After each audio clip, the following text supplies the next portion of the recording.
Le fils égaré se mit donc à dire, jamais nul ne lui en avait parlé. Apostolat Time, c'est une émission de Homo Voice consacrée au ministère de la foi. Apostolat Time, c'est la parole de Dieu par un oint de Dieu pour le peuple de Dieu. Apostolat Time, c'est le salut. C'est le salut. Bien-aimés en Christ, amis téléspectateurs de Homo Voice, nous voici encore devant vous aujourd'hui pour décider le thème de la semaine intitulé Mettre sa confiance en Dieu seul produit des résultats surprenants. Mettre sa confiance en Dieu seul produit des résultats surprenants. Nous allons implorer Dieu et demander la plénitude de cet esprit pour nous assister à pouvoir développer ce thème. Jéhovah, Jésus-Christ, Saint-Michel, oh Dieu tellement bon, descends en ce moment, dispose les cœurs à pouvoir écouter ta parole, dispose les cœurs à pouvoir annoncer ta parole au nom de Saint-Christ. Amen, Amen, Amen, au nom de notre Seigneur Jésus-Christ. Bien-aimés en Christ, amis téléspectateurs de Homo Voice, nous venons encore aujourd'hui une fois devant vous pour décider le thème de la semaine intitulé Mettre sa confiance en Dieu seul produit des résultats surprenants. Ils nous souviennent que le 1er septembre 1985, notre prophète, fondateur, pasteur, fondateur SDJ Oshofa a fait un accident, vous voyez un grave accident et qui a connu des morts d'hommes. Mais Dieu a fait son miracle et notre révérend pasteur, fondateur de l'église n'a pas succombé à cet accident-là. Et depuis ce jour, nous avons constaté qu'il y a des doutes dans les cœurs. On a constaté que la foi des chrétiens célestes a commencé par être perturbée, par être dérangée. La foi a commencé par être attaquée, par être touchée. Alors, pourquoi? Parce qu'on se dit, si le prophète pasteur meurt aujourd'hui, qu'allons-nous devenir? On se demande cela. Nous allons devenir quoi? Puisque d'ailleurs, c'est lui que Dieu a choisi pour faire arriver, pour fonder cette église. Vous voyez? Donc, plus tard, le 10 septembre, Dieu l'a rappelé. Le 10 septembre, Dieu l'a rappelé. 1985. Alors, nous allons constater que cette semaine, c'est l'anniversaire de l'enterrement. Il a été enterré le 18-19 octobre 1985. Nous rappelons l'anniversaire d'enterrement du prophète fondateur de l'Église. Alors le thème vient recadrer les choses pour dire mettre sa confiance en Dieu seul produit des résultats surprenants. Pourquoi? Parce que nous devons comprendre que quand Dieu envoie un prophète, un messager, un homme de Dieu, un serviteur, nous ne devons pas mettre notre confiance en sa personne, puisque c'est Dieu qui travaille à travers celui-là. C'est Dieu qui fait des miracles à travers celui-là. C'est Dieu qui agit à travers celui-là. C'est de ça qu'il s'agit. Nous ne devons pas regarder, c'est-à-dire l'homme qui est devant nous, par qui Dieu fait des prodiges, des miracles. Nous devons regarder Dieu qui a missionné celui-là. Alléluia. Alléluia. C'est pourquoi le thème dit mettre sa confiance en Dieu seul. Si notre confiance était basée, d'accord, dans notre prophète pasteur, si notre confiance, notre foi était basée en lui, je pense que l'église ne serait pas à cette étape-là. L'église ne serait pas à ce stade-là. Parce que après la mort du révérend, après la mort du révérend pasteur fondateur, l'église est allée encore en Occident, partout. L'église a connu encore d'autres continents, une expansion, une large expansion après le décès du fondateur. C'est pourquoi nous devons mettre notre confiance en Dieu. La confiance dont on parle, c'est quoi? C'est la foi. Notre foi ne va pas se baser sur le missionnaire, sur la personne désignée, sur le prophète de Dieu. Non, mais sur Dieu en qui nous devons avoir confiance. Tel que la Bible nous déclare dans Psaume chapitre 37, versets 4 à 5. Psaume chapitre 37, versets 4 à 5. Lisons. Psaume chapitre 37. Fais de l'Éternel Fais de l'Éternel tes délices. Psaume chapitre 37, verset 4 à 5. Fais de l'Éternel tes délices. Fais de l'Éternel tes délices. Et il te donnera ce que ton cœur Et désire. il te donnera ce que ton cœur désire. Recommande ton sang à l'Éternel. Voilà, nous devons recommander notre sang à Dieu lui seul. Ce n'est pas à l'homme. Non, l'homme est utilisé par Dieu, c'est un instrument de Dieu, oui. Mets en lui ta confiance. Mets en lui ta confiance. Donc notre confiance doit baser sur Dieu et non sur l'homme. C'est Et très il important. agira. Et il agira. Il va agir, oui. Lorsque ça nous rappelle l'exemple d'Abraham. Abraham qui avait la foi, l'homme dont la foi était déterminée. Il a mis sa confiance. Puisque la confiance qu'on place en Dieu, c'est ça qu'on appelle foi. C'est ça. Hébreux 11, verset 1er. La confiance qu'on place en Dieu, là, c'est ça qu'on appelle foi. On dit quoi? La foi est une ferme assurance des choses qu'on espère. On espère de qui? De Dieu. Donc nous avons mis notre confiance en Dieu. On dit une démonstration de celle qu'on ne voit pas. Oui. Or, la foi est une ferme assurance des choses qu'on espère.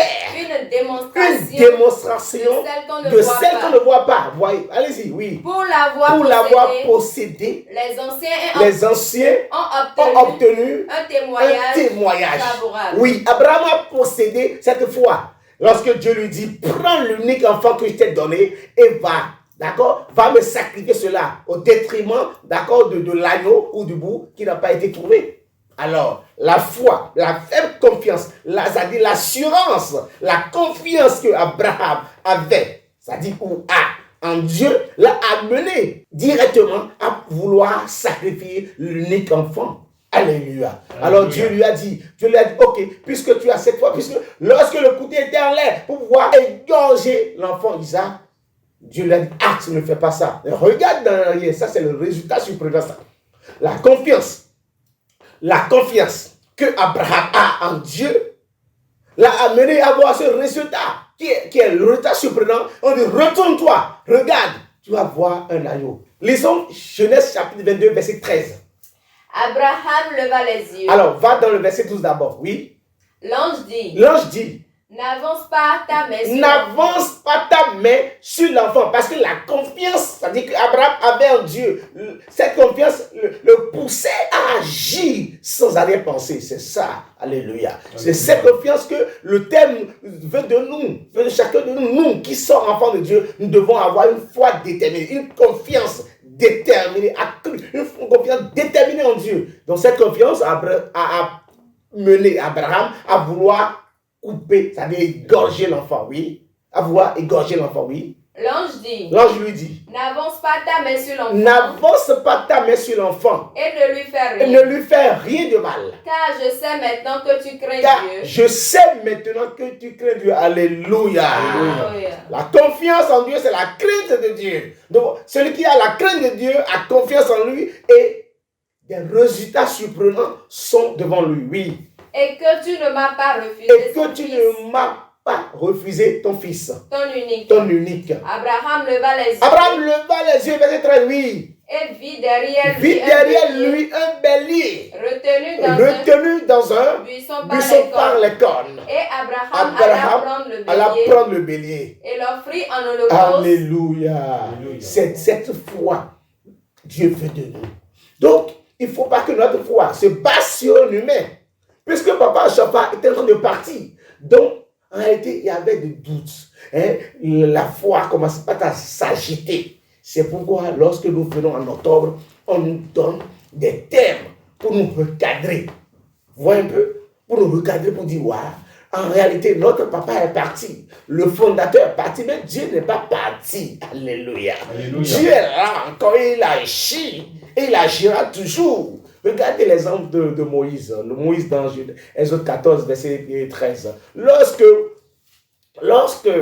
Dieu à travers des prodiges et des miracles, à travers des prodiges et des miracles, a pu faire sortir les enfants d'Israël de l'Égypte. Et lorsqu'ils sont confrontés maintenant à la mer Rouge, il fallait passer dans la mer ou qu'est-ce qu'il fallait faire? Ils ne pouvaient rien parce que dans le même temps, l'ennemi était derrière. L'ennemi était derrière et il venait à grands pas. Il y a le doute qui était installé parmi les enfants d'Israël. Mais l'homme, le conducteur, Moïse, était plein de confiance. Il savait que Dieu va agir et il va faire quelque chose. Qu'est-ce que Dieu lui a dit? Exode 14, verset 13. Moïse répondit au peuple. Ne craignez rien. Restez en place. Et regardez la délivrance que l'Éternel va vous accorder en ce jour. Car les Égyptiens que vous voyez aujourd'hui là, vous ne les verrez plus jamais. Alléluia. Vous ne les verrez plus jamais. C'est la confiance d'Adar. La confiance accordée à Dieu qui fait ça. Quand tu as confiance en Dieu, tu sais qu'il va agir. Puisque Dieu avait agi en Égypte à travers des projets et des miracles. Donc Moïse était persuadé que Dieu va agir encore, oui. Verset 14. L'Éternel combattra pour vous. Et vous, gardez le silence. Alléluia. À un moment donné, l'homme doit garder le silence. Parce que lorsqu'on parle, on s'agite beaucoup. La foi s'agite aussi. Et la foi devient, en ce moment, s'ébranle. Alors pour éviter ça, l'homme doit garder le silence. Ce silence-là, c'est la crainte que tu as à ton Dieu, c'est la confiance que tu donnes à ton Dieu. Et il dit, voilà, moi j'ai fini pour moi, alors agis. C'est cette confiance-là que les apôtres avaient. Lorsque Jésus était parti, qui nous souvient, lorsque Jésus est parti, alors les pharisiens, les scribes et consorts se sont jetés parmi les apôtres, les disciples. Voilà, votre Jésus-Christ qui a dit qu'il va se ressusciter le troisième, il n'est pas ressuscité, il n'est pas là, etc. Mais les apôtres ont adopté une foi inébranlable, une foi ferme en Dieu. C'est ça qui a amené Pierre et Jean pour ce miracle-là. Acte 3, verset 1er de 3. Pierre et Jean montaient ensemble dans le temple. À l'heure de la prière. Jésus-Christ n'était plus là. Jésus était parti. Alors, leur confiance n'était pas basée sur la personne de Jésus, mais la personne spirituelle de Jésus, qui est le Christ. La personne invisible de Jésus, qui est le Dieu lui-même, Dieu tout-puissant. Donc, ce n'était pas la personne physique. Si c'était la personne physique, il ne pourrait plus rien faire. Quand Jésus-Christ, personne physique était parti, mais spirituel, éternel, et il faisait des miracles, des prodiges. C'est pourquoi notre confiance doit être basée sur Dieu, uniquement du Dieu, pour reproduire des miracles et des prodiges, pour la continuité des événements, pour la continuité des prodiges et des miracles, pour des résultats surprenants. Oui, nous devons avoir notre confiance en Dieu. Qu'est-ce que Pierre et Jean ont fait? Oui. Il y avait un homme boiteux de naissance. Qu'on portait et qu'on plaçait tous les jours à la porte du temple appelé la Belle. Pour qu'il demandât l'aumône à ceux qui entraient dans le temple. Cet homme, voyant Pierre et Jean, se préparait pour leur demander de l'aumône. Mais cette fois-ci, il doit avoir un résultat surprenant, s'annonce bientôt. Oui. Pierre, de même que Jean, fixa les yeux sur lui et dit, regarde-nous. Et il les regardait attentivement, s'attendant à recevoir encore de l'argent. Mais cette fois-ci, un résultat surprenant se réalisera parce que ils avaient la confiance en Dieu. Ils ont mis leur confiance en Dieu. Jésus n'est pas là. Jésus-Christ, c'est lui qui faisait des miracles, des prodiges. Mais il n'est plus là. Mais pourtant, ils ont gardé cette confiance. Et puisqu'ils se rappelaient des paroles de Jésus-Christ. Jésus-Christ qui disait, si vous avez la foi, vous ferez des choses plus que moi. Matthieu 21. Donc, vous voyez, si vous avez la foi, vous faites des choses plus surprenantes que ce que je suis en train de faire. Vous allez dire, montagne, déplace-toi et va dans la mer. Et cette montagne se déplacera. Alléluia. Donc, cette confiance-là a mené Pierre et Jean, qui ont continué maintenant de faire, c'est-à-dire qui ont fixé maintenant cette fois-ci les regards sur cet homme-là pour pouvoir faire quelque chose. C'est ça, en réalité, les résultats surprenants dont parle le terme. Allez-y. Alors Pierre lui dit, je n'ai ni argent ni or, mais ce que j'ai, je te le donne. Au nom Au nom de Jésus-Christ de Nazareth, lève-toi et marche. Et le prenant par la main droite, il le fit lever. Au Au même instant, ses pieds et ses ses chevilles devinrent fermes. Alléluia. Mon frère bien-aimé, toi qui m'écoutes en ce moment, aie la foi en Dieu. Il arrive des fois, merci. Il arrive des fois que lorsque quelqu'un amène c'est-à-dire quelqu'un prêche la parole à un païen, lorsque le païen arrive, vous voyez, le païen des fois a tendance à mettre sa confiance en cette personne-là. Ou lorsque mon mari m'amène dans l'église, souvent la femme a tendance à mettre sa foi en l'homme. Et lorsque il y a un problème, et lorsque l'homme l'abandonne, c'est fini. C'est la dépendance totale. On abandonne l'église. Non, ce n'est pas. L'autre regard doit être fixé sur Christ. Ah oui, sur Dieu. Non, ce n'est pas l'homme. Parce que c'est l'homme va te trahir. Mais Dieu ne trahit jamais. L'homme va te laisser abandonner. Mais Dieu n'abandonne pas.